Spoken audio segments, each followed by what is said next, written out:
Live from Television Park in high definition. Coverage you can count on. This is WJBF News Channel 6. Good morning, Augusta. Good morning and welcome to Good Morning Augusta. I'm Dion Guillory here with meteorologist Kevin Nywood. And Kevin, we've got fog and it's below freezing. Yeah, we got a hard freeze, at least in and around the airport. We've got some river fog, but otherwise it's going to be sunny this afternoon.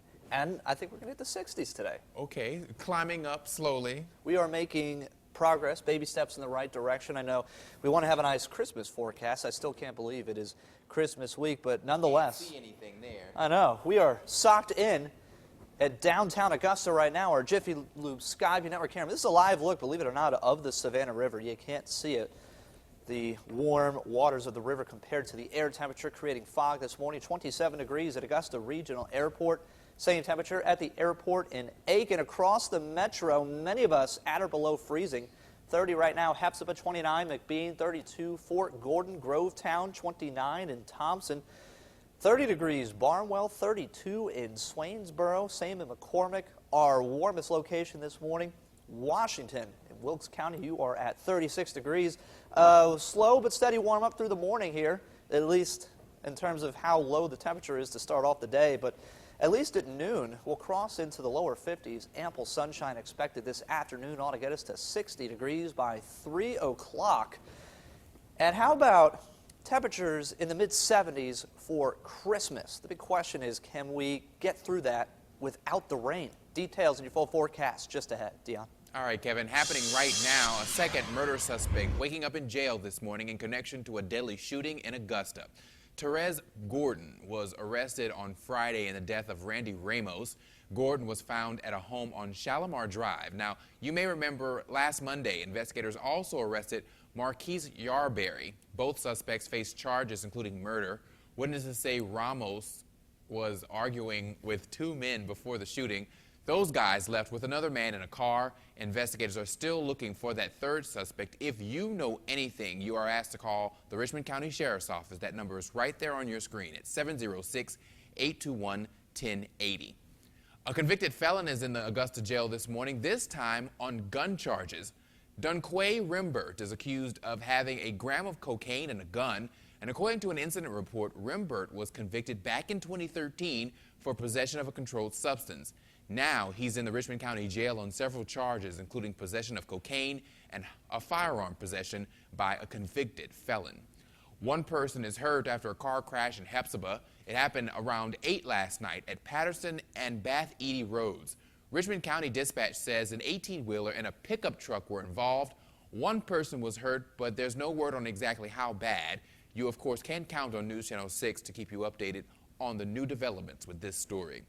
At 7:04, your voice, your vote this morning. The mayor of Philadelphia is hitting the campaign trail for Hillary Clinton today. Mayor Michael Nutter will be in Aiken to discuss the Democrats' plans for the U.S. He'll be at the Friendship Baptist Church this morning at 10 o'clock. The congregation is on Richland Avenue, and then later he will host a roundtable discussion at the Inn at Hounds Lake. That event starts at 1 o'clock. While Augusta City Administrator plans to meet with Payne College this week, Janice Jackson will sit down with the interim president, Dr. Samuel Sullivan, tomorrow.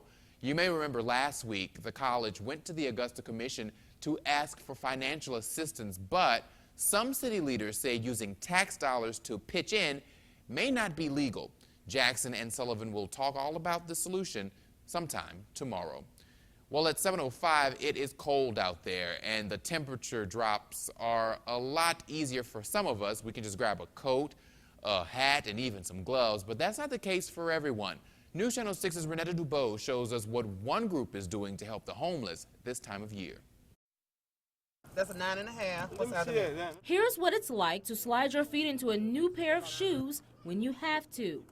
My hand cold. This guy's toes will be warmer this season, along with his fingers and Just an extra large right here. his entire body. It feel good to be warm. Alfonso Antley has spent some cold nights outside. Too cold for me to be out here. But with some new threads and a hot meal, his days and nights can warm up until living outdoors is no longer his reality. So I came down here and get me some clothes and food. A group of women set up shop in Augusta where people live outdoors with no clothes and sometimes no food. We see a lot of people here that carry the backpacks, and you can tell that they're in need of some clothing. We had a gentleman come up earlier and he said, "I'm about to freeze to death." It's not all about the food. Total Life Changing Incorporated, a nonprofit that branched out from Atlanta, hopes to make this season brighter too. It's Christmas, it's about to get cold, and we know a lot of people are unfortunate at this time. We try to do something once a month, if not once a month, once every 2 months, and we mostly target homeless people or the less fortunate. Because we don't know what it's like to be hungry, but we can't imagine. Well, donations come from local businesses and volunteers with the organization. Find out how you can help the nonprofit by checking this story out on our website, WJBF.com. Well, the Salvation Army held a tour of its shelter this weekend to show what goes on during the busiest time of the year. The Salvation Army says with the lack of other shelters in the area, it is trying to pick up the slack the best way possible. The tour was open to families, church groups, and anyone else who's interested. The nonprofit says holidays are one of the best times to give to those in need. Well, you know what the season's about. It's about giving. It's about the gift of love. And this is an opportunity to see people that can help kids and families be grateful of what they have and remind them that they can help somebody else. Even if it's just one person with a meal or food or something, they can help somebody. Extra blankets, sheets, and pillows are the items the shelter needs the most. If you want to help, you can text the word HOPEFUL to 91999 to make a donation. Time now 7:08. Want to look ahead to what's happening this week. The North Augusta City Council is scheduled to meet tomorrow. Members plan to discuss money for a parking garage and also completing the Greenway Culvert slip lining project. The meeting begins at 7 at the Municipal Center. Waynesboro City Council also plans to meet tomorrow. That group plans to swear in a new municipal court judge and discuss maintenance and improvement funds. That meeting starts at 6:30 on Myron.